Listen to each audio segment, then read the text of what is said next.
Damien always has a lot to talk about. What's going on, Ed? What's up, man? What's up? It's great to have you in here finally, bro. Yeah, appreciate you inviting me, man. Yeah, of course. Dude, Love- we have a love lot the of fun setup. in here. Thanks, doubt. man. Put a lot into it. Shit. Uh-oh. What'd you do? The light. But, anyways. Oh, we're missing one light. It's all right. We got Yeah, plenty of we're light. good. I think we can see you good. All right. Yeah. Oh, actually, you're not even in the frame.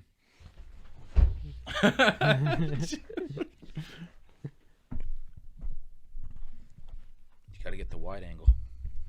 That is a wide angle. Dude, we just got a HQ8. I don't have all the specs on it right now. Way But it's better coming. camera. Yeah. It's got Because the first 42 megapixel lens, fucking 160 degree wide angle. Yeah. What's Oh. that one? Amazon special. Mm-hmm. Yeah, but as far as your... I think it's only like 120. Yeah, I Oh, think it okay. is. Wow. Yeah, it's not that good. It literally came with it, you know. I mean, yours definitely picks up a lot more than mine. Is there any way to stiffen this so I don't have lean back? I don't know. We just got this chair. Really? Yeah. There's another lever down there. There's gotta be a way to... There's up and down. I don't know. Yeah, there's got to be a way. Maybe. If not, you can grab that other chair, bro. Yeah, maybe. That one's pretty comfy too. Oh my. Just Damn, dude. Fuck that chair. We should have tested the chair. Maybe it's not as good as we thought. It just looks there's gotta better. be a way to tighten it, you know? There probably Yeah, is. probably. We literally just brought it in here. Yeah. I mean, it's comfy for chilling back, relaxing, but I don't want to be laying down the whole time. Yeah. True. Yeah, these are. Yeah, these are nice because it's like a car seat. Yeah. Yeah, maybe we should just pick up a couple more of these. Yeah, Without it's- the pillows, though. It's a lot to look at, huh? I take my pillows off. In here. Yeah, those are mine for my seat. Like, I just didn't want them. Yep. He likes them. For Yeah, I my, like them. I like the lower lumbar. maybe this one, but not the... No. Not that one. Oh, just fucking take it out of there, man. I think it just comes off the back. I don't know. There's a clip somewhere. Yeah, Or it's in the Velcro. Velcro. We're going to rearrange this whole place before I'm done. Fuck it, man. Make yourself comfy. This is quite the intro. Well, that'd Yeah. suck if it came back and got you, man. I would have ate it. All right. Now we're good. All right, everyone's comfy. Yeah. We're ready. Yeah, I guess that's good Are enough. these mine or these are you? We They're are mine. mine. They're mine. Those are mine, probably. You keep pocketing mine. No, that one I brought up. I want because one of this those is- anyway. Nope, my last one's sorry, buddy. Fuck. What is it, dip? No, it's No. just nicotine. Yeah. Quit smoking. No, quit no vaping. tobacco. It's literally tobacco free. It's nicotine, Quit sugar. vaping, too? Yeah, Good for you. about You 3 same weeks. here. How long? About a week now. Strong. Yeah, man. Nice. Yeah, I'm only It's like been- 3 weeks, but those have definitely helped. It's been tough, dude. I keep finding myself like going to look for the vape. Did you have that issue when Oh, you yeah. quit? Yeah. Yeah, Although man. it's a lot less now. When did you quit?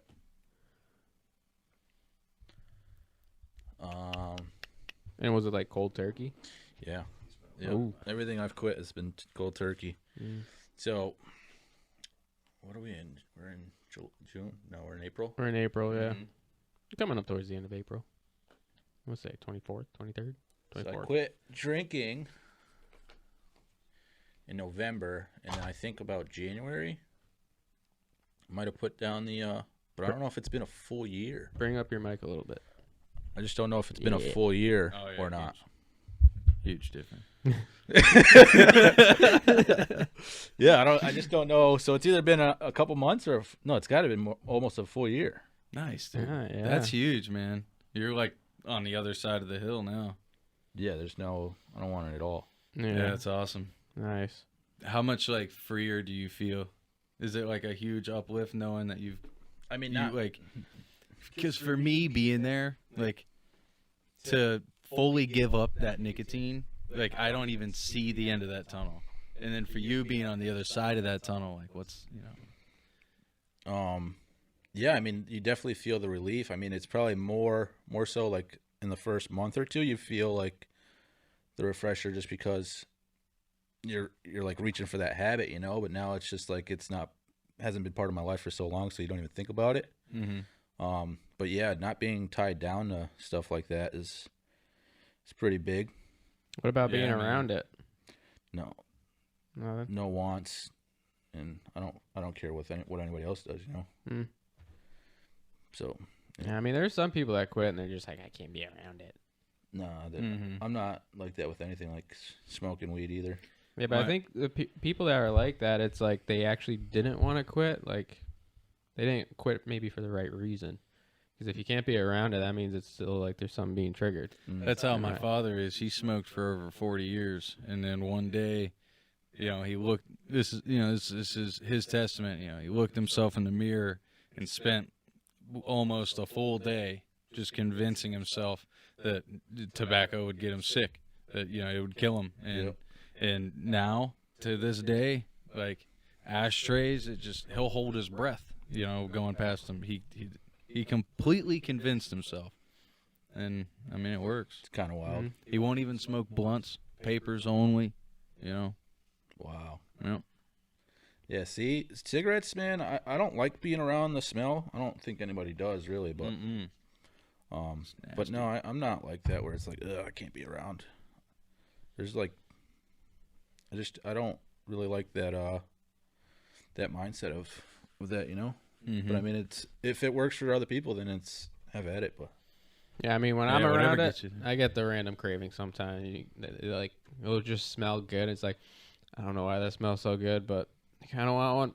I'm not going to, but see, I think the important thing there is to try to trick your mind to not think that way, and to actually reverse it and say it's disgusting, and just picture the damage that it's doing to you. So as soon as you feel like, oh, that smells good, don't give in to that.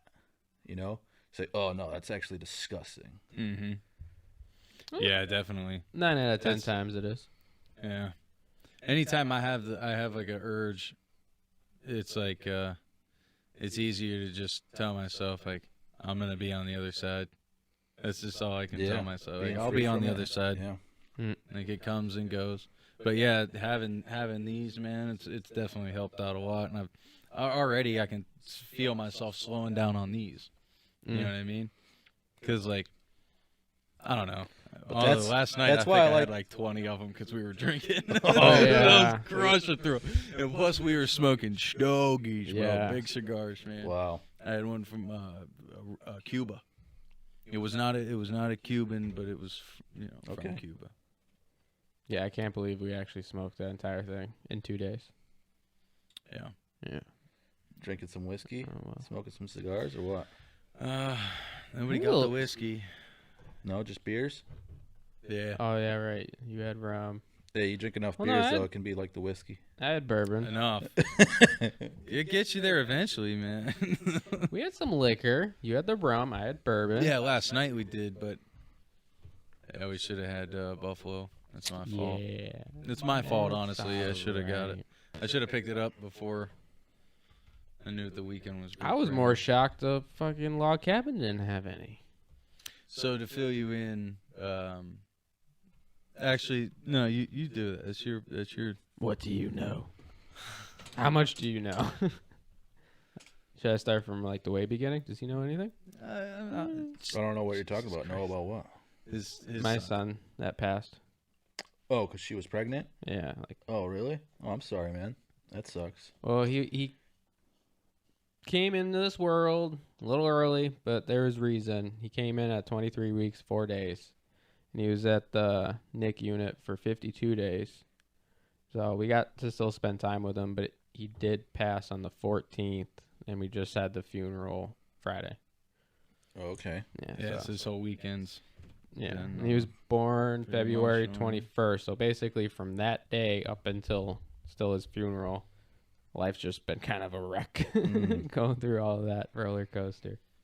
Mm. Yeah, it's been a tough. hell of a few Yeah. few months. And that would have been your first? Mm-hmm. It was your first? Mm-hmm. That's tough. I'm stepfather to a 5-year-old, but it would have Yeah. been my first throughout the whole thing. Because the kid I help raise now, he came into my life around 3. He's turning 6 this year. That's huge. Yeah, man. Well, sorry you had to go through that. I can't imagine going through that. Yeah, it's not easy. No, I can't imagine it is. But Yeah. there's a lot of support, friends and family, which Yeah. helped. Yeah, the turnout was pretty amazing. Yeah. It was a good time. We had a great priest. I mean, I'm a little upset, like some certain people didn't go, but What was it was dropped in a week, so I understand. Like, sometimes you can't pick up your life and do Yeah. something like that in a week's notice. And I apologize for misplacing his name, but what was the priest's name? Doug No, his last name. Like, what's his name? Small. Doug Small. Doug Small. Mm-hmm. Father Small. Yep, He does. baptized him. Yeah. Posthumous baptized, and dude, that had, it's wild. As soon as the priest got up and started talking, lights start flickering all around. I'm not making this up. Lights start flickering, and then fast forward a bit to the burial. His stepson Cameron releases the dove, the balloon dove, and at first he goes right back down. Yeah. I'm like, no, it's full of helium. Yeah, it went right back down. Yeah. Cameron gets him again, waits for the wind. He goes up, goes right into the tree next to us, and he's right on the edge of the tree, Wants to stick around, man. literally waving back and forth Yeah. like this, That's awesome. and then just And then finally took off right in the direction of his house. Yeah. The cemetery is right across the road, Yeah. literally right behind you Yep. from my angle. Well, Man, he's that was- definitely going to a better place than here, because Yeah, because nowadays it's just he had trouble with his brain. There was brain bleeds, grade 4 on both sides. His gut was just locked up. He was starting to get respiratory problems because he's been on a ventilator his whole life. yeah. IV So- too. Yeah, it's. He was a fighter, but he gave us 52 I special have, days. So I've said it so many times, but I just have this undoubting feeling that that soul will be back. well, Such a fighter. we also believe Like- he did come because if like how the doctors were explaining it, if he stayed in her tummy throughout it, like there's a good chance he was just going to be a stillborn. Mm. And both her body and his body knew something, so he came premature Yeah. on her couch at 1:30 in the morning. You want to know something? EMTs Oh, were dude. here though. That The had to be so EMTs were already scary. here. Yeah, the EMTs were already here. To keep him going. Hmm. It was a really rough first 12 hours for him. He almost went then, but he fought for 52 days with us. But Wow. he had to do surgery, but basically after surgery, that's when they realized what his gut couldn't do Mm-hmm. because he couldn't ever be fed. He was always rejecting the feeds. They got enough evidence where surgery's like, all right, we should probably actually go in and look because all our machines, the x-rays, the ultrasounds, they can't get enough clarity or answers. So, but after surgery, you can just tell, like, he was done. Yeah. Like, he put up his good fight. We did have good memories. If he were to continue fighting and stayed with us, he would have been 100% dependent on one of us. And we just didn't want him going through that suffering because he suffered enough. For such stuff like that, it's like you wonder, like, is there a reason why it was done that way? Is there a sign of some sort that they're trying to relay a message to you or the mother or whatever it is? It's like, because There has to be some lesson. yeah, they're right. That's what I'm saying. It's like there has to be something out of it, and maybe there is, and it just hasn't hit yet, and maybe one day it will. And like Damien said, maybe he will come back around in another baby. Mm. Mm-hmm. I don't know. There's just something about that.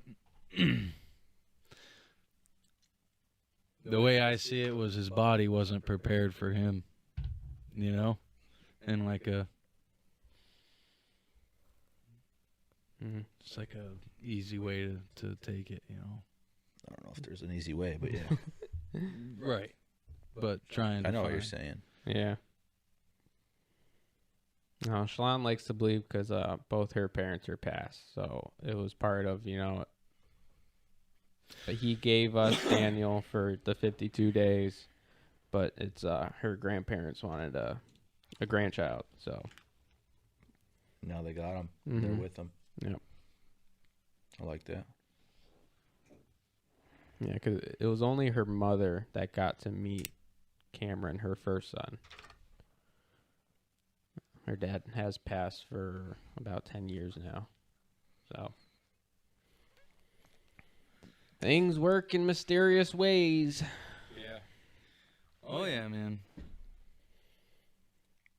I like the part where Father Small was just like, life's going to be juggling dynamite sticks of emotion. For I can't remember much of the rest, but it was one of them. Like, that's a good saying. That's one way It to was- put it. Yeah. It was a very diverse funeral, you know. Well, he's really And good at just not He throwing immediate- out God's the only He thing. Like immediately he is. addressed the room like, I understand we all have different beliefs. Yeah. He's like, yeah, and it was a great way to handle it. Right when he was done, I went right up to him. You know, I was like, thank you, you know, for being here, because you brought something that, you know, might not been able to be touched upon, you know, without you there. So even if there was somebody else, you know, he gave off that, you know, that. Yeah, I'm glad we were able to work him out and have him do it. Because they're like, oh, we got a priest that we work with Anybody? out of I didn't think so. Belchertown. I'm like, we're going to see what his schedule is. Because I do know him. Oh, yeah. You like Yeah, that ashtray, by the way? The fish mouth? Oh, Oh. What is it? it's a piston. Oh, Yeah. that's sick. It's upside down. Yep. I get it. I built a Honda Civic and blew it up 3 times. That was the second blow up. Nice. Yeah, basically just the spaces between the rings just couldn't make it. And a gasket goes in there or what? Is that Yeah, what that there's part 3 is? metal rings. You'll get oil fed up from below the crankcase because, you know, this is upside down. And the rings just keep it lubricated against the cylinder wall. Helps reduce the friction because, you know, there's a fucking explosion happening right here. Not every second, but usually every 4 seconds or some shit like that. But, yeah, just, it was boosted, so there was probably just way too much pressure, either in the crank or forcing it back down. Like if I was running 12 to 15 PSI on a stock Honda Civic, fucking B18, which is kind of a lot for anyone that doesn't really know cars. And yeah. Wore out. Just couldn't make it. It was a weak spot, so. Now it's an ashtray. Yep. That's sick. Yeah, 3 of the pistons out of 4 were pretty much like this, and this was the worst. The other ones, it was just like small sections. Mm-hmm. So I kept that one. And it's So just you become think an they all ashtray. just blew right at once, or you think it was wearing over time? It might have been wearing over time, like within a couple days, because you couldn't tell too much, but you could. I remember you could. I was feeling like the loss of power, like something was finally up, and then finally a knock came at some point, and that's when, like, all right, I fucked something up, so I had to tear it down, or I blew the head gasket. I probably blew the head gasket, and that's what made me stop. And then I end up getting hit by a car during me rebuilding it for the 3rd time, because that was the 2nd time I blew it up. Hold on, you personally got hit by a car, or the car got hit by a No, car? I got hit by a car. Show him the scar. How did you get hit? Being a dumbass. He's way too small to get hit by a car, right? Yeah. That shit must have been a Kia. I mean, Yeah, it was like a no, it was like a fucking what are those small Chevys? The 4-door, almost like the really small Toyota Camrys, but I know it wasn't a Toyota Camry. Like a little, Not Camry, Corolla. like a little Miata. no, he said a Chevy. Yeah. And you opened up. I shattered what was that? I shattered my humerus because I was jogging like this across the road. They call it a humerus? Yeah. Isn't that funny? It's the top. That is funny. It's the top bone right here. It's called the humerus. Is it connected to your funny bone? I don't know. I don't think it's actually called the funny bone. I think that's but a nerve. there is a funny bone. You want? Yeah, look? but you hit it. All right. Yeah, let's look find it up. While I What if explain your the story humerus is connected to your funny bone? more. That would be But- funny. Long story short, it was after work, and I wanted a beer. Was gonna run across the street to get some cash, even though I could have used my debit card. But Would you look at that?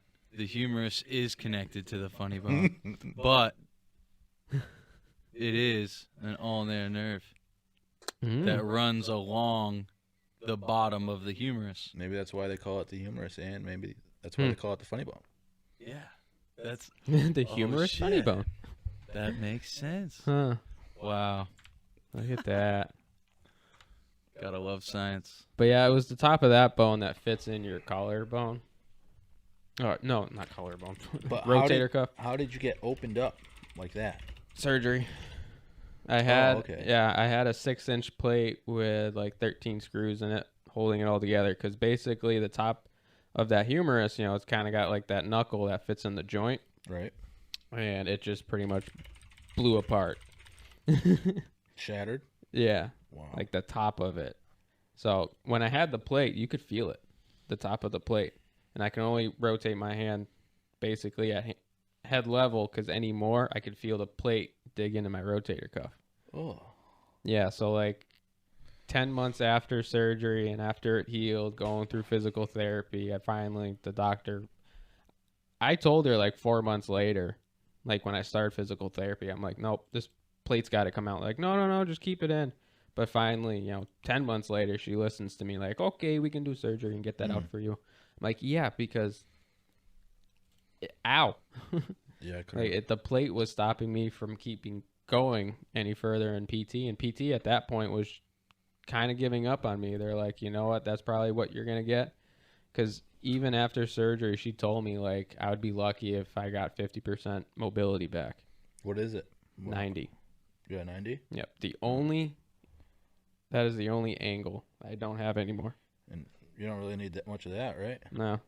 I mean, maybe I can the go up. opening I of can the go all door, the way around. I can touch, like, the back of my neck. I got everything else almost. It's just that one angle. That's all I got. I mean, that's plenty of angle right there anyway. Yeah. But yeah, anyways, I was going to go jog across the street looking both ways, no cars. As soon as I stepped out into the road from a parked landscaping trailer. So there's a few seconds I was really blind. I just came running out with my elbow up, jogging, and the car was right the fuck there. Wow. It went right, my elbow went through her windshield, and I went flying like 30 feet, tumbling in the air. And I hit the ground, and I just knew I was still in the middle of the road, so I just bounced back up and just walked off on the side of the road. Your elbow hit her windshield? Yeah, it went through her windshield. Well, you're lucky it wasn't your head. Yeah. If I was any quicker, I probably could have either died or been a paraplegic. Because she claimed she was doing 25 miles an hour, but I fix cars. I'm a collision repair tech. You were doing probably 30, 35 was my estimate. Hell yeah. I should have brought a bottle of water. Oh, dude, we can get you water any minute, Jesse. Yeah, I can get water. So, hey, So, Yeah, you get Yeah, that. I'll go get water. you're the first guest since our new stickers came in. So, here you go, man. Pass those out to some friends. awesome. All right. Unrelevant podcast up. Isn't that kind of cool? On our way It's up. all smoke in the lettering. Actually, that's that tapestry. I took a photo of the tapestry. A drawing my neighbor created. Did some photo editing, some blending, some layering, some contrasting, some delusion of color, and then sent it off to the print shop, baby. It's pretty sick. Yeah. And these are stickers. Yeah, dude. And they're actually like threaded stickers. They're really good. When you peel that thing off, you'll see there's like literal grit in there. It's nice. Throw one of those on the hard hat. Yeah, that's what I was gonna do too. Pretty sick. Yeah, right. So you ever heard of fucking? I wanted to talk to you about this. Oh, where'd it go? You know you ever heard of this? The Divine Comedy by Dante Alighieri. It's one of the most ancient texts, completed texts, I should say. One of the most ancient completed texts known to man. It's called the Divine Comedy. I'll read this introduction here. Dante Alighieri, 1265 to 1321, wrote the epic poem The Divine Comedy during the last 13 years of his life, between 1308 and 1321, while in exile from his native Florence. Yeah, that's Italy. There are three parts to this massive work: Inferno, Purgatory, and Paradise. In each section, Dante, the poet, recounts the travels of the pilgrim, his alter ego, through hell, purgatory, and heaven, where he meets God face to face. The primary theme is clear. In a letter to his patron, Can Grandel Scala, Dante wrote that his poem was, on the literal level, about the state of souls after death. It is, of course, that and much more. The poem works on a number of symbolic levels, much like the Bible. One of its primary sources, like that sacred text, Dante meant his work and his pilgrim traveler to serve as models for the reader. He hoped to lead lead the reader to a greater understanding of his place in the universe and to prepare him for the next life, for the life that begins after death. Dude, this is pretty deep. You've read this whole thing? No, God, no. It's so many long. pages? Let's see. I'm pretty sure it's got a crazy number. The greatness of Divine Comedy lies in the construction as a summa, or a summation of knowledge and experience. Dante was able to weave together pagan myth, literature, philosophy, Christian theology, and doctrine, physics, astrology, cartography, mathematics, literary theory, history, and politics into a complex poem that a wide audience, not just the highly educated, could read. For Dante boldly chose to write his poem of salvation in his own Italian dialect, not in Latin, which is the language of church, state, and epic poetry during his time. Its impact was so great that Dante Tuscan's dialect became what we recognize as modern Italian. Literally crafted the language, in a way, as of one of the greatest works, not just of late Middle Ages, but a world literature in its entirety. The influence of the Divine Comedy has been incalculable. The poem was immediately successful. Dante's own son, Pietro and Jacob, wrote the first commentaries on it, and it continues to be read and taught today. Many of Western literature's major figures were indebted to Dante's masterwork. A highly selective list includes Giovanni. I'm not going on all these names, but in this impressive list, we're not testament enough. Yeah, and it just goes on to, I'm glad you're here for this. Yeah, I was going to ask. This is just the summary. Dante's Divine Comedy, you've heard me talk about this before, is bewildering complex to the first-time reader, even on the literal level. This complexity remains after many rereadings, but for many readers, it enhances the poem's appeal rather than hindering the reader's understanding. Trying to keep on track of the poem's more than 500 characters often produces frustration, as do attempts to sort out 13th and 14th century Florentine politics and city-state conflicts with the papacy. However, Dante lived during a time when categorizing, the orderly arrangement of knowledge, bordered on the obsessional, and his Divine Comedy is no exception. Indeed, it is a prime example of this drive to order. Therefore, his very structure helps the reader navigate and make sense of its complex world. The poem is divided into 3 books: Inferno, Purgatory, and Paradise. Each book is then broken down into cantis, or what might be called chapters. Inferno has 34, Purgatory 33, and Paradise has 33. There are then a total of 100 cantis, and each volume has 33 chapters. The first one, in Inferno, introduces the entire poem and thus, in a sense, standalone. This ordering system is a prime example of medieval Christian numerology, the science of attributing religious significance to numerals. In this system, 3 is the ideal number, since it represents the Holy Trinity, God the Father, Christ the Son, and the Holy Spirit. 100, the number of Conti in the poem, is the square of the perfect number 10. 100 represents the belief of the Father, Son, and Holy Spirit are individuals, yet indivisible from one another. 100 equals 1 plus 0 equals 1. This simple example only hints to the extent in which Divine Comedy uses such tight structures to produce meaning and to deliver its message of salvation. Definitely look into this, bro. Fucking rabbit hole did you go down? What I missed? No, I've known of this for years. Okay, but where did it come from? It really is. So,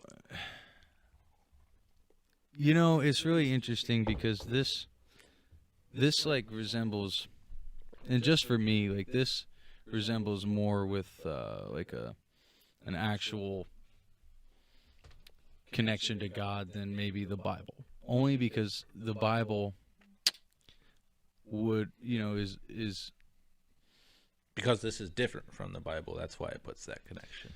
Not that it's different, but that this is literally the word of just this one person. Mm-hmm. It's his entire collection of his connection to God in this massive literature, as to where when you go back through history, we don't really know who messed with the Bible. We know whose names are there, but we also know that history is written by the winner. And everything has been propagated all the way along. And I do feel a massive connection to something that is the creator of all this. I can't fathom what that actually is. So, for my understanding, to simplify it, I choose the term mother. For other people, it's God. Whatever ties you to that belief, that's beautiful. I just feel that the Bible itself, because of the weight that it carries, it's like there's no way it hasn't been manipulated. It hasn't been changed used over time, right? Whether it's on purpose or losing. The Holy Crusades, that's what it was all about. But I feel like there's still powerful stuff within the Bible. So yeah, definitely. I know they've tried to take the Bible completely out of existence. Anyways, they've done that in the past. They've done it throughout our society right now. They're still doing it. Mm-hmm. Taking God straight out of schools and stuff. That's all done for a reason. Yeah. I just don't know if it's actually the words have been switched up to make you think something different. I don't see that because it's still so powerful. So why would they leave some stuff and not others? Although I have heard of other books being completely taken out of the Bible. Did you hear I sent you that link, right, of the Ethiopian Bible that was found? I'll pull it up. I have it right here on Instagram. I thought I sent it to you. It would have been a link in a text message. This. Oh my God. You gotta read it. You read it. Okay. Let me start over. You gotta read it. You fucking read it. All right. All right. Shaka Bars. If you don't know who he is, you should check him out. He's I don't have Instagram. Pretty smart person out there putting out a lot of stuff. Why don't you care about the African origins of Christianity, but you say you're Christian? Okay. It all. Damn it! It's still playing. All right. The Ethiopian Bible is the oldest and most complete Bible on earth. you gonna play now? They were written on goat skin in the early Ethiopian language of Caisse. It's also world's first illustrated Christian Bible. Dating analysis dated Gorima II to be written around 390, 570, and Gorima I from 530 to 660. During Italian invasion, fire was set into the 1930s to destroy monasteries. Nevertheless, the Bible survived. The original Christianity of Egypt was established by the Apostle Mark in AD 42 in Ethiopia, where it spread to Europe and some part of Asia. We have been told Christianity came from Rome.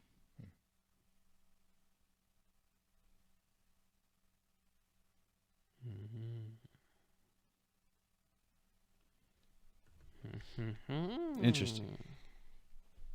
Interesting thing to think about. To kind of tie back into the Divine Comedy. Everything that exists, where we are alive right now, everything that exists is only there for us to learn from that, right? For us to, that's experiences that consciousness has already had to go through, so that we, with the gift of observation and discernment, we can look upon the experiences of the consciousness before us and learn from that and find what we can do and what not to do, right? You're saying to advance. And right. Yeah, okay. Whether it be spiritually or just technologically, whatever. We always stand on the back of the giants before us. Well, there used to be giants. For sure, bro. We could go down that too. But what I want to say is that, like,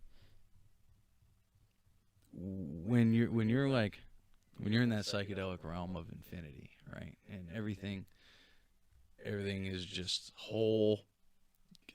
It's a forever constant. Time doesn't exist. It's just this ethereal realm. You kind of gotta laugh at it all. For this, for that part where you brought up the Trinity, it just reassures me that that I'm on the right path with Christianity. You know, it's like, and I don't know if you can deny that. I'll say definitely not, because the changes that I've noticed in you, and we don't, it's not like we work together a lot, right? You know what I mean? But the changes I've noticed in you, just in the way you carry yourself, it's tremendous, dude. Yeah. You know what I mean? Like, that. it's done. It's definitely, you're definitely more connected with everything that that you are. Yeah, it's huge. definitely not me, because I mean, and I'm only trying to get better. You know, it's like I'm not doing anything any different, or else, at least I don't think I am. It's just me constantly chasing how can I better myself to better other people, you know. And I think that's just the whole goal, is just to make everyone else get to a higher place, you know, because there is a higher place for us, that we don't have to always be chasing that void, you know. Yeah. And Christianity and, well, God, Christ is what fills that void for me. That's beautiful, man. Man. It's open for everyone to grab it, you know. Just making that leap and connecting with it. I'll say, like, even though I choose to,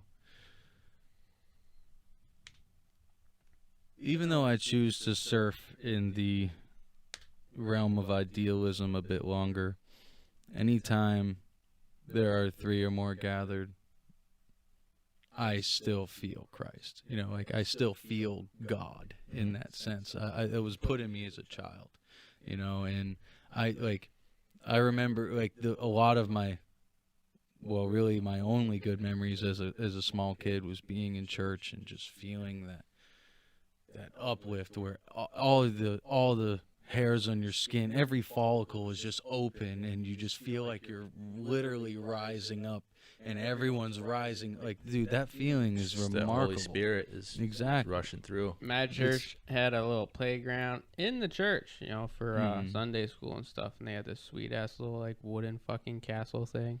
It was so gnarly. It's gone now, but That was my uplifting in church. Always looking forward for that playgroup.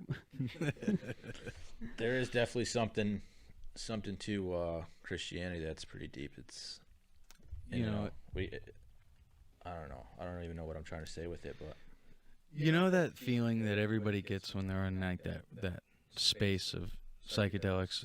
Everybody says like, man, if we could all do this together, if everybody could trip together, everything would be fine. yeah, because that expression of love is just Exactly. it's constant. Christianity has been around for so long. Its influence is so deep. If consciousness is a hub and we're all the field around it, about 70% of the world still is Christian, or it might be a little smaller, but a huge amount of, imagine it's just a circle. A huge amount of that circle is focusing or believes heavily in this one idea. Therefore, that idea is the dominant, it's that's where all the energy is. So even if it didn't actually exist before, it certainly exists now. You know what I mean? What I don't know what you're saying. What exists? God. No, he's always existing. Right, He's the right, creator, but man. Okay, but I'm just saying, for those who may not believe that a God exists, and they believe in like an ethereal, psychedelic version. You know what I mean? Even I was just creating a way for them to Connect with connect, it, yeah. because no matter what, if there's that much, it's like when multiple people are talking about you, you get a ring in your ear. You know what I mean? Or synchronicity. Like, that's a very real thing, and quantum physics is trying to explain it. Symmetry's not real. Stop. Yeah. It's definitely, I think just society right now is pretty evident of how real it is, because you take God out of all these things and look at like where we're at as just a whole group in general. Like the United States was founded on Christian beliefs, it's like, and now that the more they push away from that, it's just I feel like we're going the opposite direction than we should be. Yeah, we used to actually have a moral respect. Like even other nations had a moral respect, because we might have been different, but we weren't breaking those moral codes. You know what I mean? And that's what I think really Christianity does the most for in consciousness, is really defines morality. Yeah. Like nothing else can, And to tie it back into this, dude, just what you can, just within the first few chapters or cantis that I've read, dude, there's nothing deeper than the experience that his alter ego has to go through. And like when you start reading it, you're not going to stop. The only reason why I stopped was because book rotation was up. Book rotation where? I was locked up. I had to book rotation was up, so I had to give up my book. Oh, you didn't like that, did you? No, it sucked, because I was holding on to that for a little while, and I never started reading it. And then when I started reading it, they were like, "Yeah, it was requested. We need that back." I was gonna say, could you just like? Yeah, because what happened was somebody. When the cart comes around, you can ask for a book, and then if somebody else has it for like a week or two, it's the caretaker's responsibility, the librarian's responsibility to say, "Hey, I need that book because somebody else wants it." You know what I mean?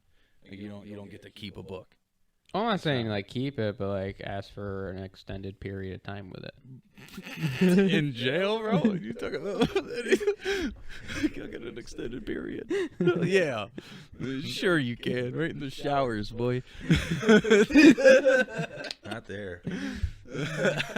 Oh man. You want to keep that book, don't you?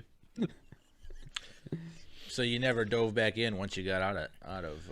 Well, I really want to. I haven't though, but it's something that's like I keep I keep being brought back to it. So I've been bringing it up in passing here and there on the podcast, and I just wanted to use this opportunity to like get a good. Definitely seems pretty deep. I might have to take a look at it. Yeah. And its name, the fact that it's divine comedy, like you've been there, when you can just laugh at everything. You know what I mean? When everything's like, it's okay to laugh because on the other side, you know what's waiting. You know that it's not just eternal darkness. Yeah, see, that's the part that scares me a little bit. It's like, how far do you have to go to make it? You know? Here it is. As long as in the moment, I've experienced death multiple times. Not me personally, but people passing in my arms multiple times.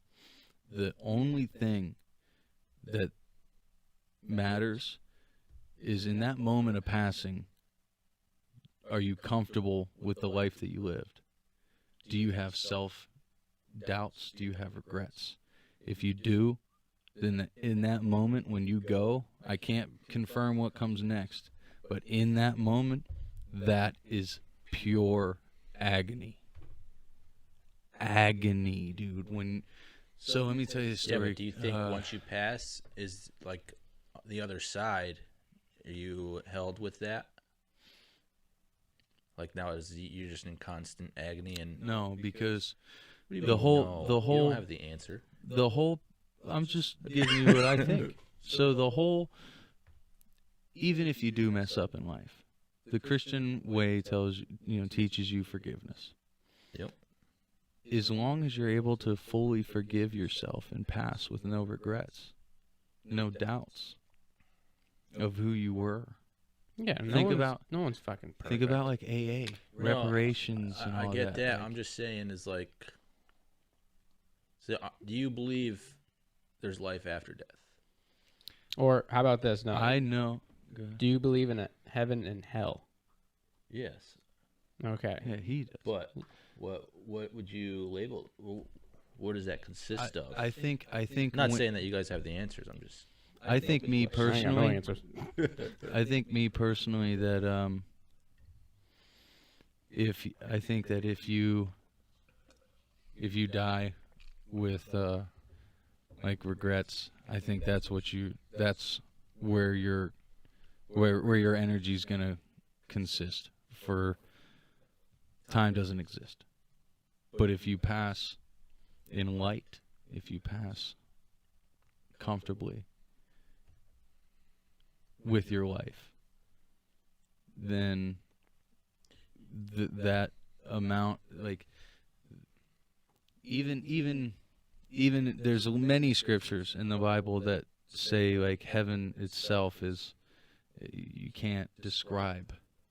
Like we have no idea. It's a place of pure joy, light. There's no sadness. There's nothing.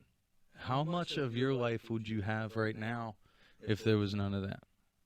You can't. It's really hard to fathom that existence. No, we wouldn't really know the value of that feeling without all the other agony ones on this fucking platform that we live in. We experience sad, pissed off, whether someone regrets something, greed, grief, fucking all of it. So to answer your question, I think to get into heaven,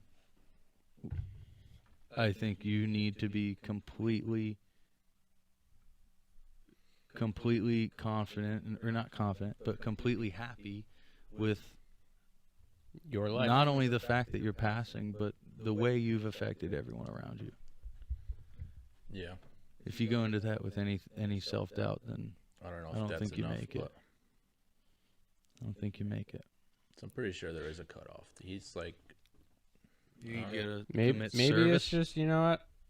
Once you walk up to those. First off, sorry, go ahead. No, you can go. No, I was gonna say I truly believe that you need to have a relationship with God first, and admit that He is your Lord, that Jesus was your Lord and Savior. That's a start, and maybe that's the end. Maybe that's just it right there, and I don't know, just admitting that.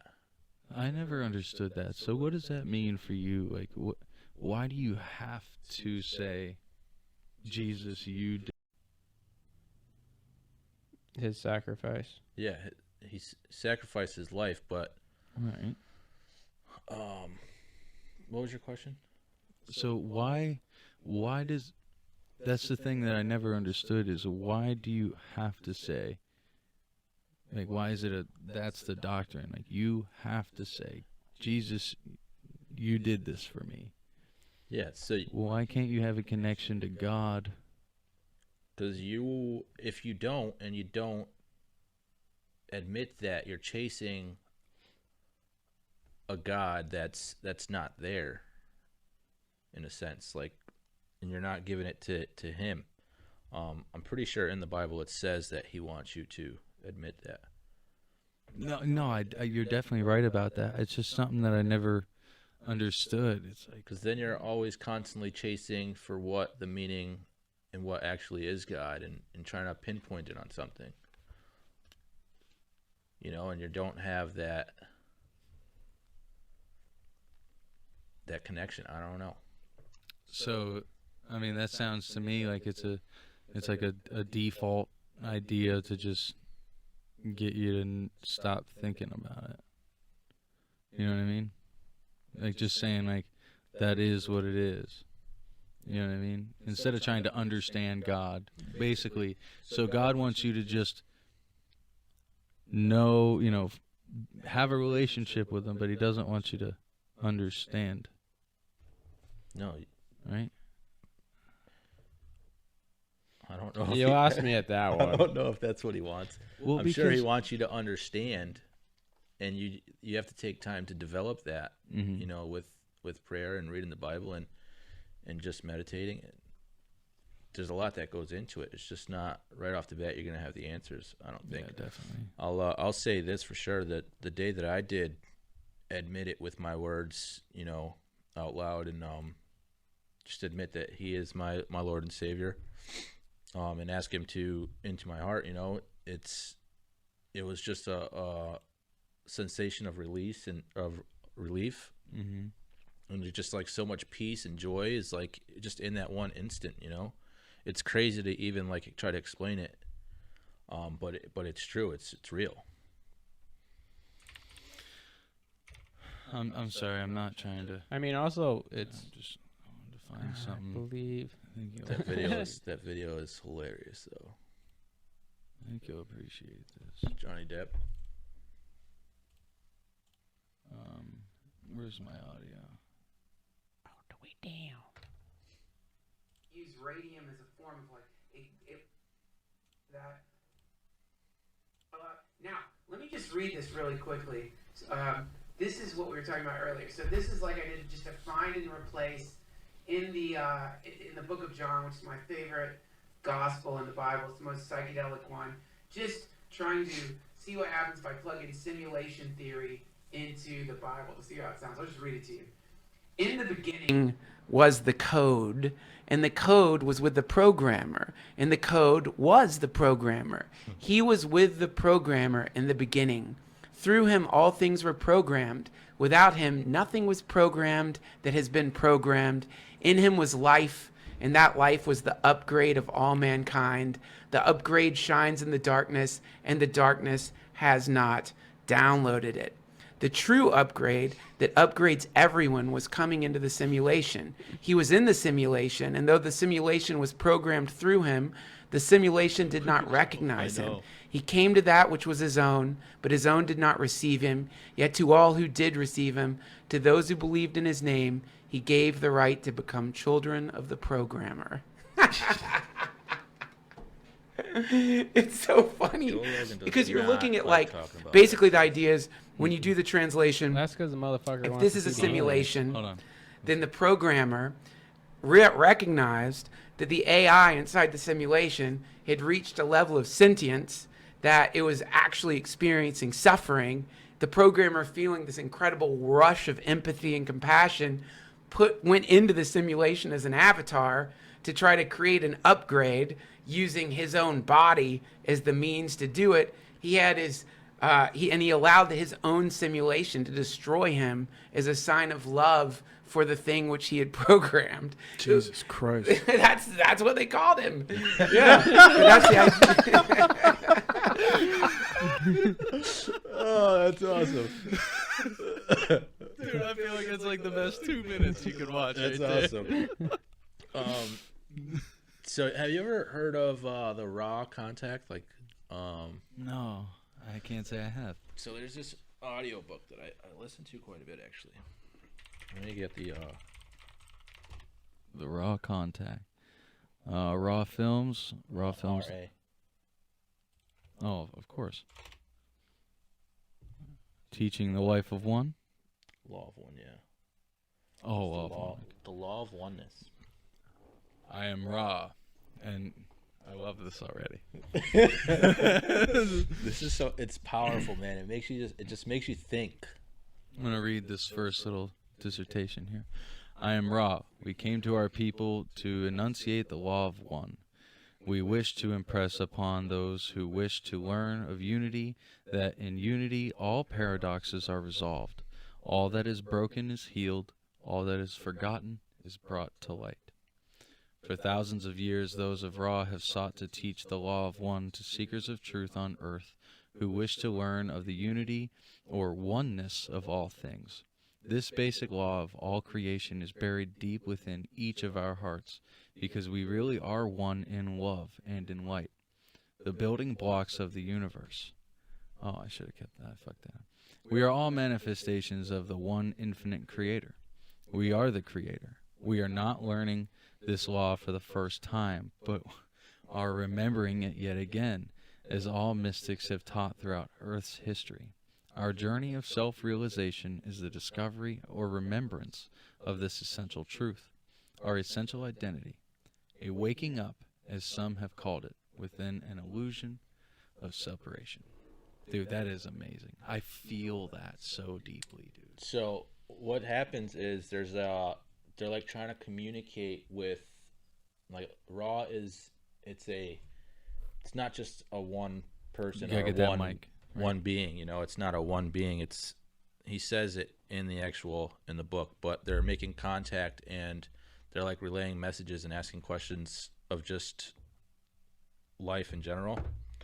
But Raw just being that, I don't know, it's crazy. It's the like hub. It's like, it sounds like what I describe as the hub. He introduces himself every time he talks as I am Raw, and I come with the light and love of it the. Sounds exactly like what I'm describing to me, anyway. Yeah, and he talks about the one creator, you know. Mm-hmm. Yeah, how you call mother. Mm-hmm. Yeah. So I got this on an audiobook, and I listened to it a lot, actually. You should let me download that. Hmm? You should let me download that. Oh, there's a PDF right here. How big is it? Audible. Well, it's 12.68 megabytes in a PDF file, so it's gonna be pretty damn big, bro. That's not that bad. This is amazing. Thank you for bringing this to me, man. Jim McCarty. Table of contents, forward acknowledgements, how the books came to be, note to the reader. Wow. There's actually a couple of them too. She's let me see here. So there's a Living the Law of One, 101, and I think she has.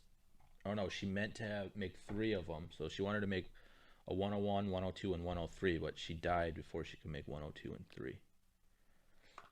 And then there's that one, the Raw Contact, which is. I just want to play you a little bit, just to. Yeah, just put that mic right up to the. Hold on, I want to get. I just want to get the part where he introduces himself. March 1st, 1981. I am Ra. I greet you in the love and in the light of the one infinite creator. I communicate now. Questioner. That's like just hearing that. It's like it almost blows your mind to put you in like try to vision it. You can't even vision it, you know. And even in Christianity, it wasn't Michael, it was Bethiel, or what was Talk about demons, bro. no, I'm talking about archangels. Michael. No, Michael was the right hand, the left. I don't know. This is after Satan was casted out, because Satan was actually originally the right hand of God. Lucifer was the most beautiful of all the angels. That's what they say. Yeah. Oh, I think I know which one you're talking about. That's what Scripture says, dude. Right. Not they. Not Castiel. Who? Castiel. No. I can't remember. Hmm. It's. You know what? Let's just Google it. Hugo. But there was an angel that spoke for God. The archangel that spoke for God. 7 archangels. Okay, the Book of Enoch. Okay, phone. Okay, origins. No, I just want the list of Michael. Okay, the first and most important of the archangels. His name means "who is like God," which is a reference to the battle between the fallen angels and the archangels. Lucifer, aka Satan, wanted to be like God. Michael was his antithesis. Gabriel, I think it was him. Name, it translate various means the strength of God. Oh, that's right. No, okay. Hero of God, or God has shown himself mightily. He is the holy messenger and the archangel. Okay, I was right. Yes, he is the holy messenger and archangel of wisdom, revelation, prophecy, and visions. I was correct. Yeah, Gabriel. So, Ra. Mind if I use that bathroom real quick before we keep going? Absolutely. Yeah, go ahead. Why don't we just finish the other 5? Is Michael, Gabriel, Okay. Raphael was next. Yeah, Raphael, whose name means God heals, God's healer, doesn't appear in the chronological Bible, but by name at all. He is considered the archangel of healing, and as such, there may be a leftover reference to him in John 52:4. It is there. I'm not going to read it. Other archangels. Uriel, name translates to fire of God. He is the archangel of repentance and of the damned. Raguel, also known as Sealtiel. Is that the one you were saying? What did you say? No, that begins with a C. You think it does. Raguel translates to friend of God, and he is the archangel of justice and fairness. Zerachiel, also known as Serachiel, Seraquil, Barashel, Selephiel, and Serial. Called God's command, Serestial, is the archangel of God's judgment. Remiel, Jeremiel, Judiel, and Jeremiah. Remiel's name means thunder of God, mercy of God, and compassion of God. He is the archangel of hope and faith. So, what if Ra is Gabriel? See, because here's the thing. If God is the all-creator, wouldn't he want himself to be heard by all of his creations? Why can't Ra, or why can't Zeus, or why can't all these other names? Allah. Yeah. Krishna. Why can't all these other names who, to the person saying it, has that same feeling deep within, why can't they all work for our one God? Why doesn't that work? I just can't. I feel like God would. Or does it? I don't know. And God even says in the Bible, I come through everything. I am in everything. So if you're in Israel and your God is named what it's named, wouldn't that still be God? Because God is everything? Yeah, but I think like the enemy will try to create a God, so to speak. False characters. Yeah, to pull you away from the true one God, you know? Gotcha. And actually, I think that's in the Bible as well. Yeah, temptations under something, or what's that other word? Yeah, don't create false idols. Yeah, or don't fall into temptations. Well, I mean, that could mean anything. There's 10 commandments for a reason, you know. Yeah, They're all temptations. No, but specifically it talks about false gods and false teachings and stuff. False idols and stuff like that. Yeah, I remember that too. But yeah, I get that. But I know what you're saying too. Language is different, and it's also constructed differently. Like, for us, we talk from left to right, but you know, for the Chinese civilization, they don't talk from left to right. You think that their structure of word is completely different from ours. I mean, Spanish too. They seem to jump around a Yeah. little bit too as well. You know? Right. I mean, it lines up mostly, but Spanish does, but in other language, there's no linearity to the phrasing or to the words that they're saying. It's mainly just you say this sound, and that is this meaning, and it's kind of, you know what I mean? Like, so I feel like God would find His way for all of creation to understand Him. You know, I'm sure He does. yeah. But there's always going to be that. Yeah, there's always the going to other be side, there's yin and yang, right? There's always going to be the negativity. I'm sorry, I cut you off again. No. I like the yin and yang, like, because I grew up in martial arts, so, and we always had the yin and yang patch, you know. But there's always just going to be the enemy of God that's trying to create a false whatever just to pull you away from that, and that's his main goal, is just to get you away from that, and then you're vulnerable, and he can attack from whatever angle he wants, you know. Yeah, that's why a lot of people don't believe gravity exists. That's a weird one for me. Yeah, a lot of people now are saying gravity doesn't exist. Here, let me show you an example. It's fucking wild. Here we go. We're going flat Earth now, huh? No, I have a great example for you. I think this is worse than flat Earth. Sent that to you, correct? Yes.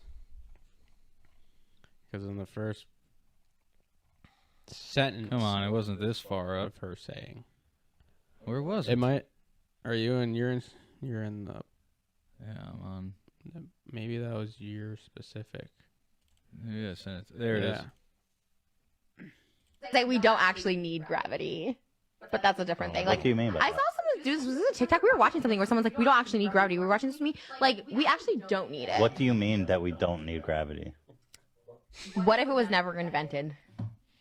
Whoever created gravity, someone did, but we don't actually need it. There Like, was we a could have time just on all. there was a time on Earth before gravity existed. Yes. You should know what gravity is, Trisha. Why? I just feel like it's important to understand the world you live in. That you have to know what gravity is. Okay, well, you should know Sutton Foster, and you don't know her, so what? You're right. What the fuck? Yeah. You can't go off of anything she says. No, of course. It was just a joke. I was just expressing the ignorance. The comedy. It's nice to see that guy cleaned up though, with a haircut and everything. Who? What's his name?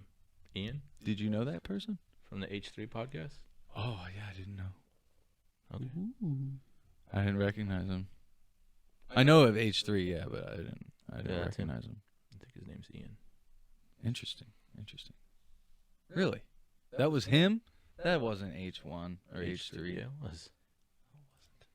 Watch Alright, his this doesn't matter. watch his eye flicker. I'm so lost. You know how I don't know if he has Tourette's or what, but You know what? You're probably right. Where'd it go? There. not gonna see any dick pics in here. No. Jesus. Nice. Is that H3? No, because... Yes. All right, I'm too... This is a meme page now. All right, this isn't where I wanted to be. Mhm. Anyway, you're right.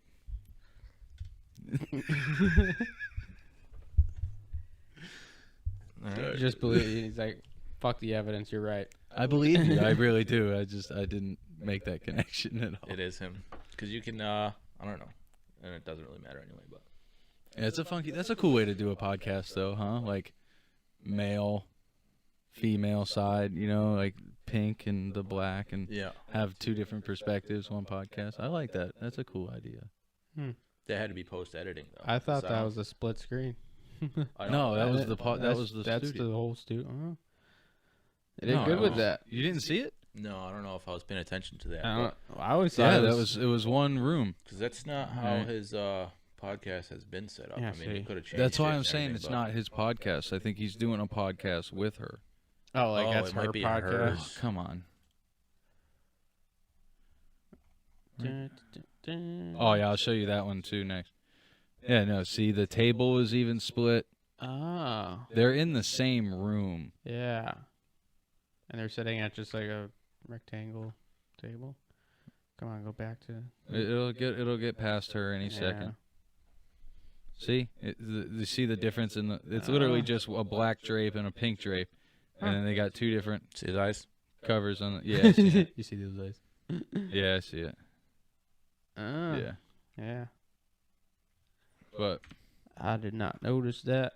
let me show you something cool. Talking about simulation theory. Check this out. Oh God. Watch this. How does this?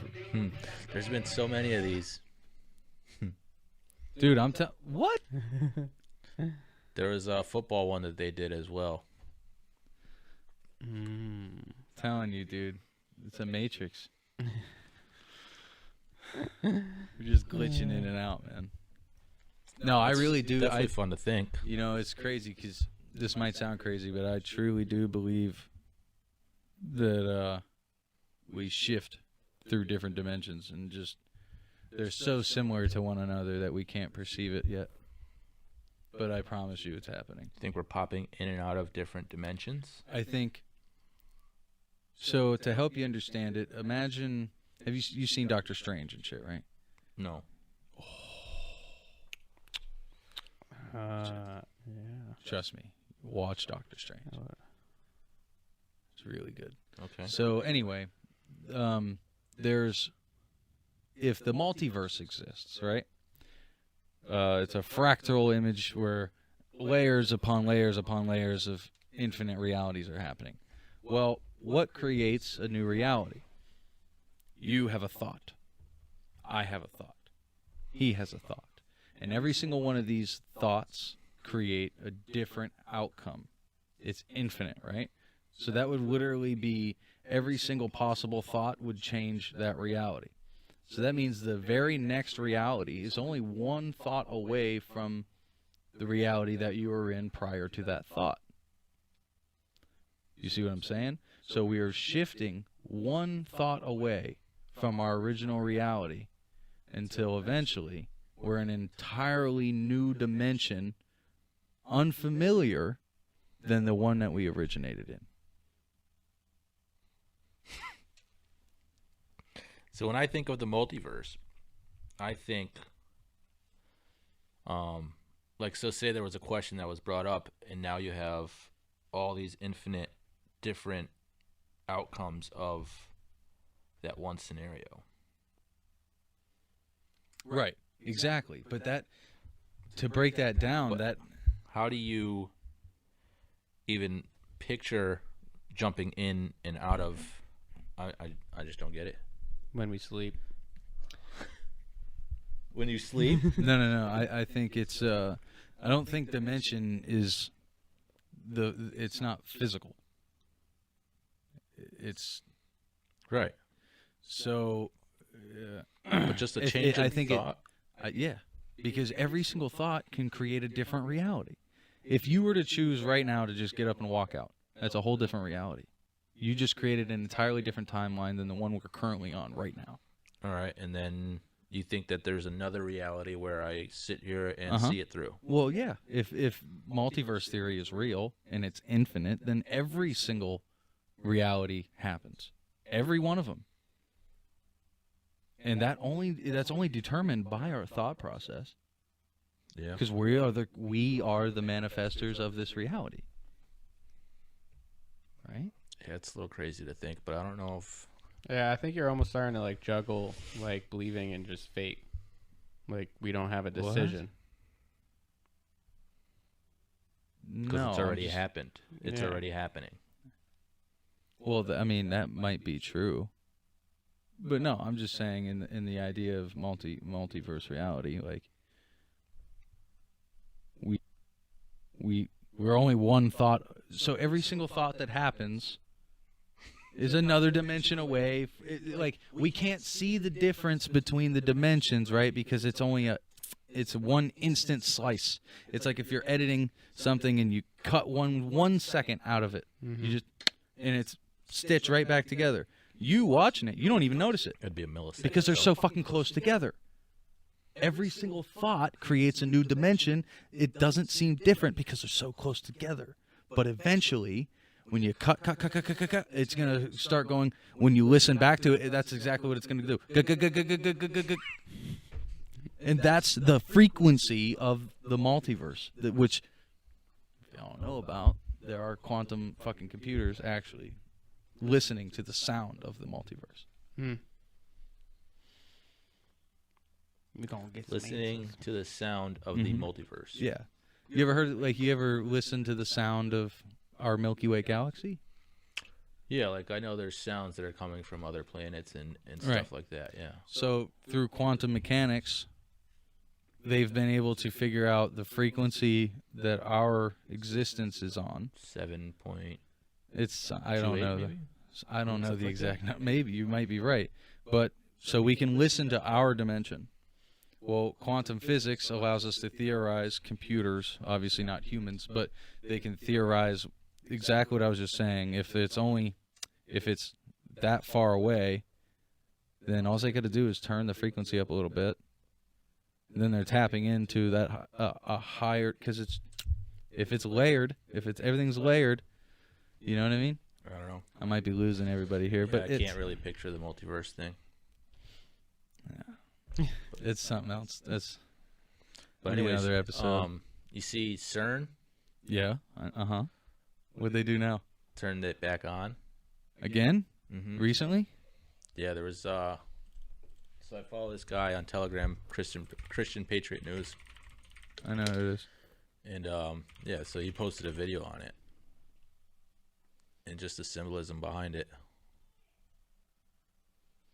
But that's some Fuck. scary stuff, man. So, you know, in 2012 when they first turned it on, right? You know what they did? They created a black hole. Well, that's what they're doing. That's They're trying to harness antimatter, which they have been doing.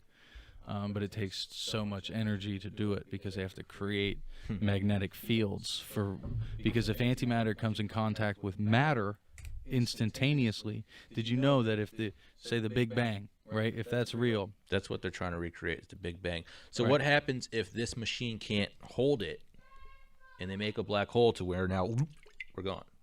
I think that already happened. Well, you're judging off the Mayan calendar. No. No, in 2012, it has nothing to do with the calendar. Okay. But in 2012, when they literally admit, I'll just go to it.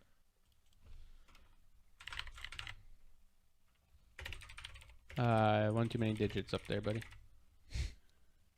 Oops. It's all good. This is funny. Look what comes right up. Did the world end in 2012? Conspiracy theory. That's funny. I was stuck on that back then too. Conspiracies are so fun. So I'm trying to find some. Okay. This is CERN's website. Well, they're obviously not going to tell you the Yeah, truth. no. I'm trying to go. I wanted to go directly to. It's not going to come up now, dude. Gateway to Hell. This might be it. CERN, Gateway to Hell. Scientists and the elite try to hide what really happened. CERN. Oh, Jesus Christ. Of course, it's saturated in wackadoodle theories because it really fucking happened. They created a black hole. And I don't know if we got sucked into it, though. I don't think we got sucked into it. I think it immediately expanded, just like the original Big Bang would have happened. And then went away? Well, no. We're if it's a singularity inside of a singularity, it's warping two very close realities together. this one's only one thought away from the other one. Remember, like what I was just trying to describe. Don't laugh at that. That's, dude, I'm telling you, this is their ideas. This is quantum fucking mechanics I'm spitting out here, and you're laughing at me. All right. Keep in mind that particle collisions of huge numbers and orders of magnitude more energetic than humans and capable happening all the time in space. Most relevantly, our entire solar system is routinely bombarded with protons and nuclei at pedio at the colonical vault. I don't know. What? Yeah, I have no fucking that idea. again. Petaleo-electronon volt. Oh, wait. Electron volt. Peta-electron volt. Peta-electron volt. I like Something it. like that. Yeah. And exo-electron volt. Electron volt. Why is it one word? It just makes it difficult. You can just say peta-electron volt or exa-electron. Fuck off. Which are 1,000 a million times higher than the energies of the LHC. All right, I don't know what there's even saying here, dude. But alls I do know, alls I think, okay, my theory is they created the black hole, and in that very instantaneous moment, all of not just one person's consciousness, but the whole consciousness of everyone was shifted instantaneously. I don't think it destroyed the matter, because you can't. I think it transferred the matter.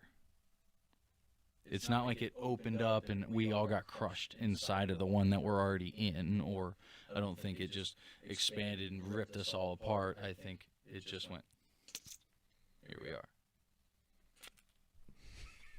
Okay. You know?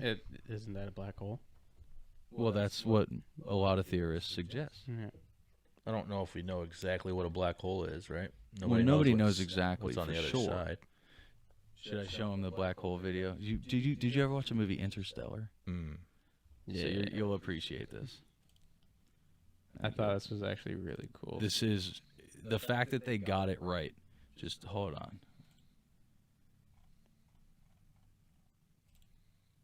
Interstellar. Why is the black hole different from the real image captured in 2019? They're not quite the same. I've had a number of people email me and say, gee, you really got it right. We didn't get it right at all. There's no crossbar here. And it's brighter on one side. We're not brighter on one side there. So what's going on? Well, here is one way to understand what's going on. So the camera for the movie Interstellar is near the plane of the disk. And so that's what it looks like in Interstellar. But we're going to move the camera up to the North Pole and see what happens. It's pretty obvious. You lose the crossbar. And then you blur things out because the radio astronomers don't have very good angular resolution. And so you get this. It's pretty crazy. They're fucking spot on. Dude, spot on. Because that movie, you got to think, they did that movie. It came out in 2019. We know how those movies take, dude, especially one like that. They probably had that animation done in like 2016 to only be right. So, and think about how many theoretical ideas turned out to be so true. You know what I mean? I only say it because some people just hear the word theoretical physics, and then they're like, oh, that's just magic or something. You know, they just ignore it. But a lot of it turns out to be true. Yeah. It's interesting. Definitely is interesting. How does science fit within your belief? I don't know. It's like I just try not to believe everything, because they're obviously going to try to twist things just to pull the masses a different way, you know? Mm-hmm. I don't know if everything they're giving us the full truth all the time, you know? Yeah. So, I know you don't believe in flat Earth, right? I'm not going to say I don't believe it. Oh, okay. So, like, all right, It's just really, Genesis. It's really weird to me, though, like, because I've seen videos that, like, it seems like that could be definitely be real. There's some good convincing ones out there. Yeah, right? there definitely is. That mold quite the. There definitely is some really good ones, but the only thing that really gets to me is like, even in the Bible, you know, God says he separates the firmament between the waters above and the waters below. That reads a lot to me. That sticks out so much. I don't think. So check this out. CERN right now, the past few years, they've been collecting antimatter. And the only way to do that, started to say, they create vacuums. And they trap one molecule within this tiny vacuum to where it doesn't die, it doesn't disperse, it just exists. Then what happens if they remove the vacuum? It immediately evaporates because it comes in contact with matter. They say vacuum, or they say that space is a vacuum. Right. But yet we use vacuums to isolate. It doesn't make sense. How would, like, if space is a vacuum, then how does anything happen? How are we getting light? How does light move in a vacuum? We can trap it. We trap shit in vacuums now. We can trap a proton. You're telling me everything out there is a fucking vacuum, but yet light, sound, radio waves, thermal radiation, all this shit can travel through a vacuum? That doesn't make sense. It's crazy. Right? Yeah, I mean, think about that. I'm sure that they have an answer, though. They must have an answer for it. I don't have the answer because I'm not a... I know, I'm just like provoking the thought. No, I get it. I like it, but it's crazy to think about. For sure. For sure. I don't think it's a vacuum. I think it is water. I mean, I don't know if we even know what it is. I think like there's a part of I just don't know if we can get up there. Yeah, that's another battle. I mean, we get pretty damn close. Yeah, but is there something that's stopping us? I don't think it's a physical thing. I think it's a matter of energy. Yeah. I think one day, honestly, we'd be able to break that. But I think that day will only come when we ourselves... All right, so have you heard of the different tiers of civilization?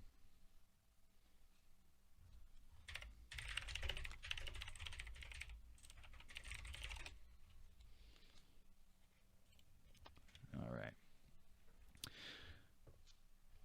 Let's go to a very bottom. It's not even giving us the bottom three. Okay, so we're not even a tier 1 civilization. Tier 4 civilizations can manipulate an entire galaxy, except for black holes, and harness fusion energy on every star in its home galaxy. Why isn't it starting off with 1? Wait, go up. I think Do you have to click on the ones right there? Oh, here it is. Ra talks about this. Oh, yeah, it's literally nothing's there. Nothing is there through these 3 tiers. What? Right. So it'd be an 8 levels Micro- of consciousness, right? That's what you're saying? Because he We're talks getting to about that. this. It's not the same. No, we're getting, it's getting to what you're Okay. saying, yeah. So, tier 4, we can manipulate an entire galaxy. Tier 5, after the exhaustive energy of its home star, they can harness the entire energy output of multiple stars. So now we're talking about, all right, tier 6, they can manipulate stars and harness all the energy output of its home star. It's kind of the same thing, isn't it? Tier 7, after finally breaking free from the political and economic depression, Tier 7, civilizations stop using fossil fuels and start using wide-scale renewable energy, nuclear power, and development antimatter power. Tier 8, these kinds of civilizations use fossil fuels, nuclear power, and renewable resources. Humans are at a Tier 8 civilization. Well, really? For energy development. Energy development, Yeah, well, I think there's technology that they have that they're not using just because they're trying to make as much money as possible off of it. Oh, yeah, dude. Greedy fucking Yeah, that's for bastards. sure. We could definitely be a lot farther on the scale. Mm-hmm. I mean, Elon Musk has many times been like, yeah, we could make a Dyson sphere. You know? That might be what he's doing. He's sending up Starlink. lot Starlink of is things up incredible. there. Starlink is incredible. Dude, it's going to create a literal field of data. Like we think the internet is like this all the way around. It's actually not. The internet, in its word, inter, is connected through data cables. It's not even in the air. Starlink is. It's the literal, like Tony Stark says, I want to create a shield around Earth. That's what fucking Elon's doing. Yeah, but trying to harness the energy from the sun, right? Is that what you're saying? Yeah. Oh, well, of course. I mean, the sun is constantly putting out radiation and shit, right? So it's like that car you showed me. There's this guy, some person in Ukraine or something. He's got an electric car. He hooks a little generator up on the back that's hooked to a battery inside the car. As he drives it, the tire turns a generator that charges the battery. Infinite go. Yep. Some guy in the middle of war is like, I need to get the fuck out of here. There's also been a guy who, like, the water car or whatever, how it can run off of water, you know? Yep. And Ford bought it out in the fucking 50s. Or Yeah, the 40s. careful with that one. They'll come after you. They don't want that one getting out. Oh, the water, yeah. You ever heard of Maxwell Lawham? Let me fuck you up.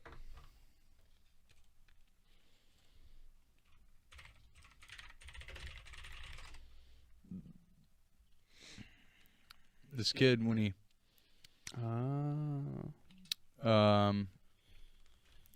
he first got attention, he was like 10 years old. He created a battery with $13 in a Family Dollar fucking parking lot. Created a battery that harnessed power for his entire town, not just his house. He later goes on. A future Nikola Tesla, and tell us your name and what you do for a living. Hi, I'm Maxwell Lawham, and I am a physicist, inventor, entrepreneur, and, well, I guess change maker. I'm 13, and I feel like I can change the world, and I've already started my positive impact on it. What have you done? How have you changed the world so far? So aside from inventing a whole bunch of different stuff that probably won't matter now, but my most recent thing, which has gotten me a little bit of attention online, is my energy device, where I extract electromagnetic energy from everything around us and convert it into electrical energy. In other words, a stream of unlimited energy. So, you know. So, do you think you can solve our energy crisis here on planet Earth? I believe I will, and I believe I already have solved the main problem. Now it's just a matter of, getting this out there. And what do you need to be able to get this out there? You just need somebody to watch this video and say, here's some money, or what do you need? Well, all I can think of really is support, Throughout history, people like me have been, not even itself, for the fact that you look at the Bible and other really... Yeah, because we tried looking into it. So, anyway, yeah, check him out, man. He'll blow your fucking mind. But yeah, we did do this on here, didn't we? Yeah. We found his organization. Yeah, but we couldn't. There's no updated pictures, videos. I think it was .org or Lawhand. I don't remember.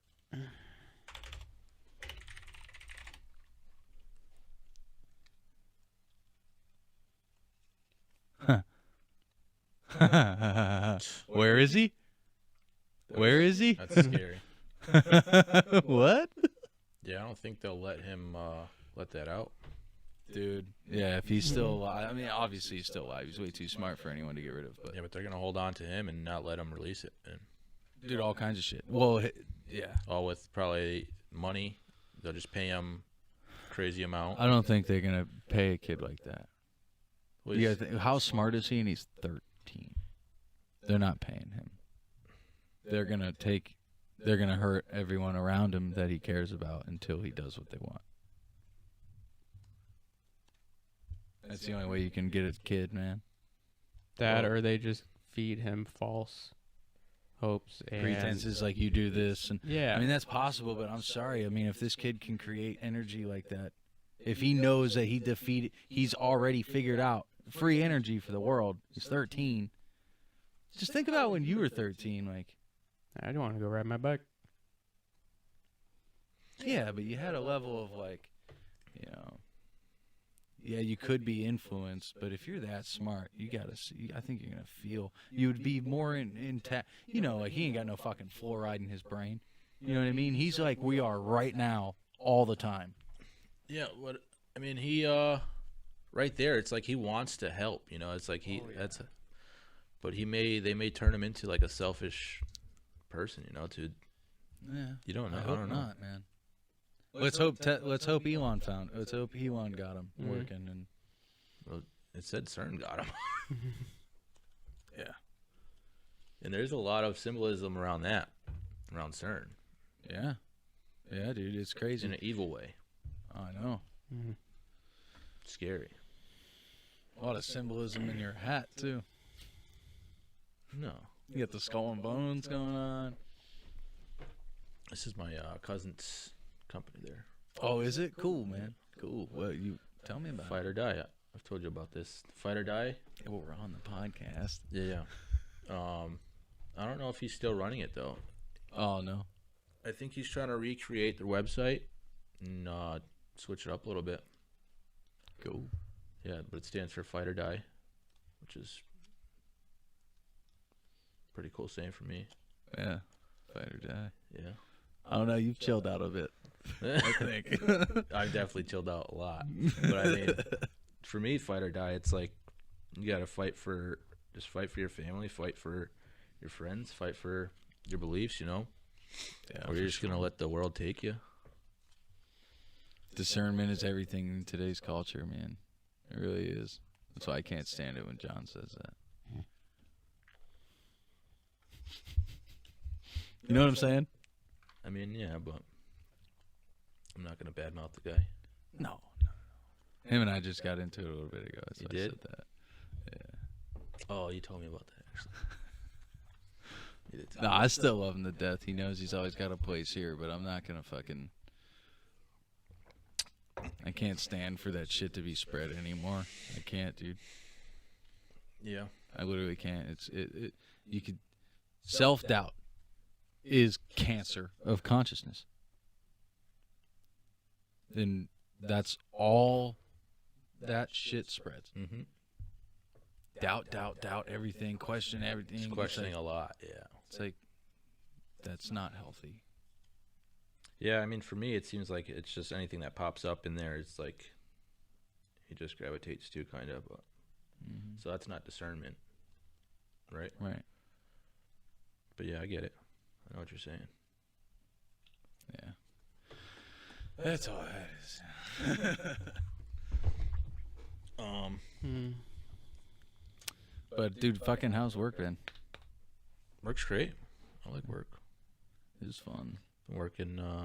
It's at the hospital all week. Nice. It's actually pretty chilled. You guys gotta be getting close there, right? Yeah. Actually, they pulled pretty much everyone out, so it's just gonna be me and Chris now. Just because there's not enough work, you know. Yeah. They got to do some more demo, because if we start doing some of our work now, they're just going to destroy it. So we're kind of holding off, and then we're waiting for more phases to open up. Nice. But I think when more phases open up, I think it's a small amount of work, so it's not like a need for a big crew. Nice. Yeah. Keep it moving. That's all we can ask for. How's work been with you? Can't complain. Can't complain. We got a big one starting up in Lee. What's that? Or not Lee. Is it Lee? Temescal. It's a grow facility. No, North Adams. My bad. I was mixed up. Oh, you started that? Yeah. Yeah, it's a big one, dude. Really? Oh, yeah. Well, it's just a massive warehouse that they're building inside of. They're building a grow facility. So it's going to be... imagine us building another room inside of this, just like 4 inches away from that wall, you know? Imagine that. So like all the plumbing, everything is going in that 4 inches. all the rain later, everything's going to be feeding into the center of the building here. So everything's going up walls. Oh, I got you. Over. Then we got to wait until the actual building gets put in so that we can go along the roof to tie everything into the grow facility. And then, of course, once that's done, we got the grow facility. It's a fucking big one, dude. It's pretty cool. Yeah. I did a small order for Greg the other day. It was I gave him 2,000 feet.